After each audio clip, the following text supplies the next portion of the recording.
On the morning of June 16, 1976, over 20,000 students in Soweto turned up to march in protest against the then inferior quality of their education by the apartheid regime to force all schools to teach in Afrikaans, a language they did not understand.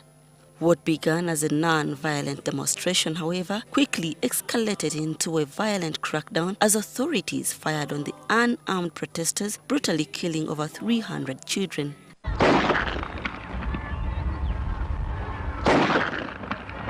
That dark day serves as a reminder of the courage of the African child, but it would be years before that day would be recognized in that light. In 1991, the African Union recognized the children of Soweto and declared June 16th the Day of the African Child. Governments, NGOs and international organizations have since been commemorating this day to raise awareness of the continuing need for improvement of the living conditions for the African child and discussing challenges and opportunities facing full realization of the rights of children in Africa. This year, the African Network for the Prevention and Protection Against Child Abuse and Neglect, ANPPCAN, together with partners under the theme A Child-Friendly, Quality, Free and Compulsory Education for All Children in Uganda, put the child at the forefront.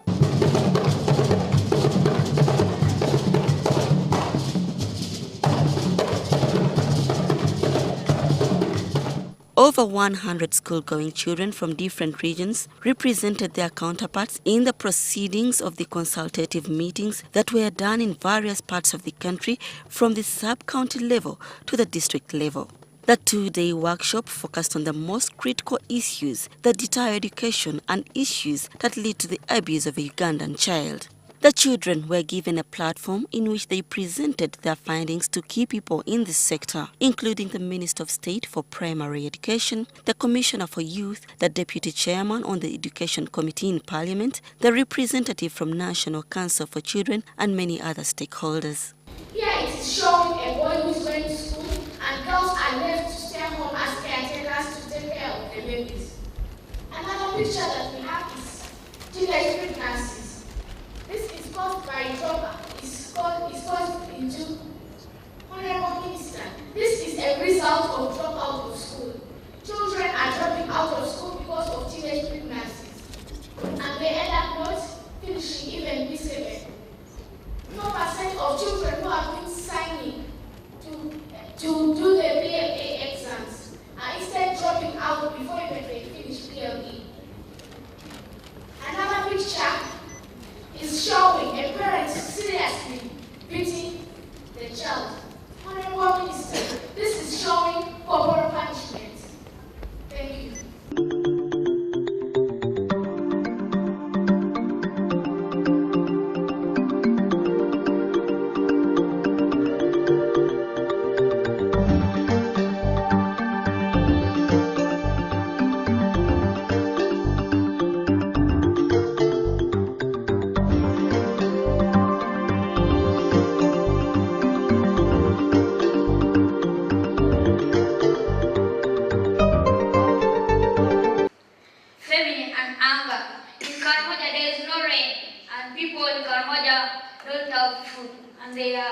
They mostly practice cattle rearing, whereby they don't grow crops. You get that children go from school because there's no food. They decide to go and come to these streets to look for money and get food, and this makes them not go back. There are many sugar factories in Musoma region, and as a result, many of us, the children, are forced to drop out of school to work in the sugar plantations, weeding and harvesting. In addition, parents hire off their pieces of land to the sugar companies, leaving homes without enough food. And my suggestion is the police should close Sophia's home and have the owners arrested, because the girls of the place are used as a job of sex. Walking very long distances, sometimes at night, because we have to reach school by exactly 7 a.m. And our Honorable Minister. And a debate ensued on matters such as child labor. Let's first give the microphone to the enforcer, the person who ensures that I work. Then I will respond on how we want to fight this. With your support and help. Thank you very much, Mr. Commissioner, honorable members of parliament here present. I have 2-3 issues. One, I just don't know how members of parliament can help us maybe in your respective constituencies. Some issues came like from Busoga region, honorable Majigiri. They talked about sugarcane problems and child labor. How can we help maybe push the Ministry of Local Government and work together to have enactment of bylaws so that these people are arrested? Although as leaders we have tried to address these issues, but they seem to be at the moment more or less almost insurmountable. The late coming of teachers as the debate became exciting. At times the school, the teachers, I believe the teachers are here, they come late. Teachers will come at 10, the headmaster will come at 11. And in the meantime, the children are just playing. Nobody is taking charge of the children. And from there, the child will be at liberty to go to the sugarcane plantation to get some coins. So even the schools... Honorable Majigiri, what the people out there are saying, that when you members of parliament debate pay rise for your staffs, you never debate pay rise for the teachers. Therefore, the teacher will first go and dig to make ends meet before he comes to school. I'm happy the minister mentioned it. Hopeful tomorrow, education is number 2 priority on the budget. I know they will address some key issues today that have been affecting the sector. And one of it is those salary increment and so on, because they want to make these teachers stay in schools. Early marriages where parents were partly blamed. Some parents are so into America and other countries that if my girl is so young, so what? If she gets a man with an American passport, she can get married and go to America and also take us to America as well. The parents have such thoughts in their mind. If you don't get the cooperation of the parents of the child who is being married off, there's no way. You can't police everywhere. You will end up, they may even end up marrying off the child secretly. And you've also heard of cases where the arrests have been carried out of parents and relatives who have been marrying off a girl child. You have situations where they even falsify the age of the child. So really, this is a long-term problem. The quality of education deteriorating. The children of today, in P6, they are not able to adequately read.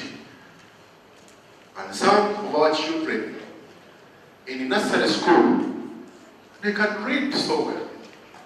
What standards are you keeping? Why must a child in P6 not be able to read a book of P4?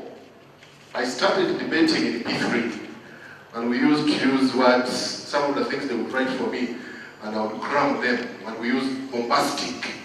Say, today I'm going to pour bombastic. Then you go, you start debating. And the English kept on improving. Where is the problem?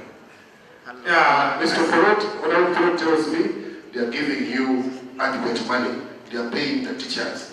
Why are the teachers not able to teach the children?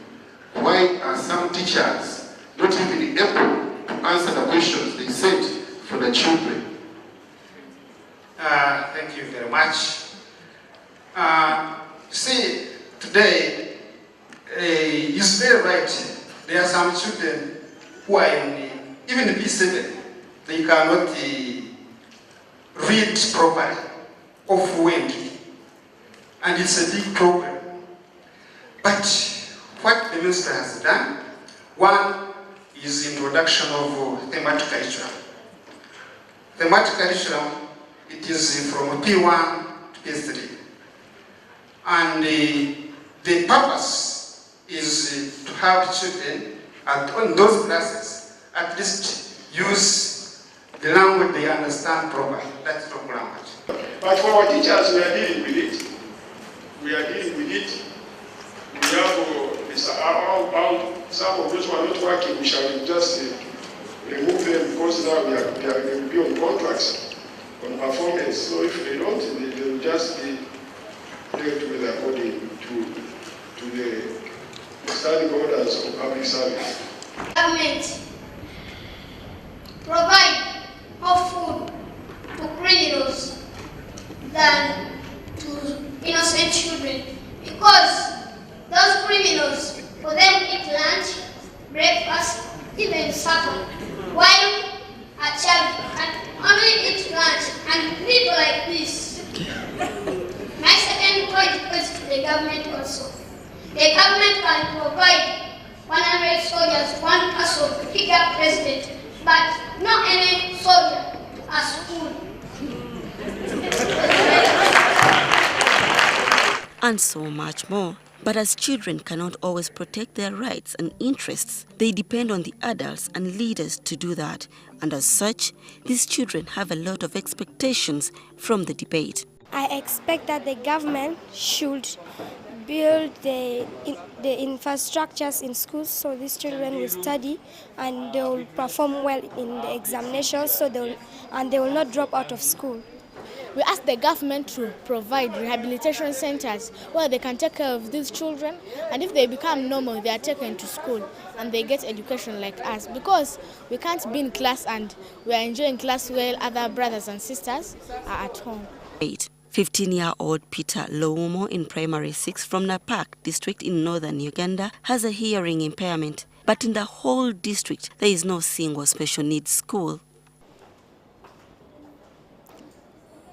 Teachers are not there. For him, when he attends a class with the normal children, he's just observing what is being taught. He does not understand and he's sad. Others are happy. He's not happy at all. His teacher, Mrs. Hannah Lomonyang, having had a child with such impairment herself, demarcated a class for children with such conditions to aid their learning. I started it in 2005, as soon as I finished my diploma in Chambogo. So I came to the community, I started with it. So now we have these kids even up to P7. We have few. From there, some of them have finished up with P7, but there's no way they go. They've gone back to the village. Finish up with P7, go back home. Every child is special no matter what.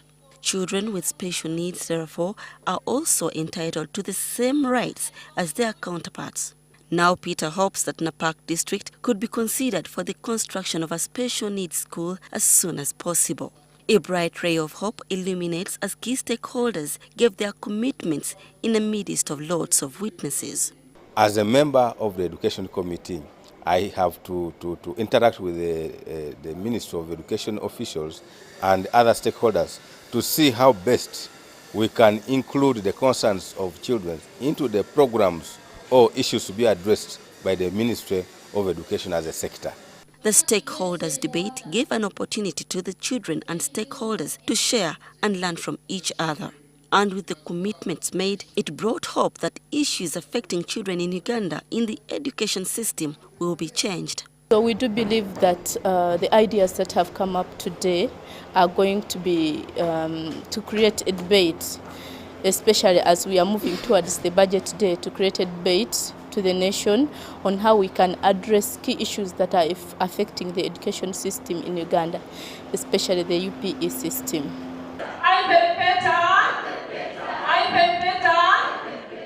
And for now, the children, tomorrow's leaders, so pray that by June 16th, 2015, the commitments and promises made here might be realized. The Uganda Constitution and the Children's Act obliges the country to protect and promote the rights of children, of which the right to education is one key basic right they must protect.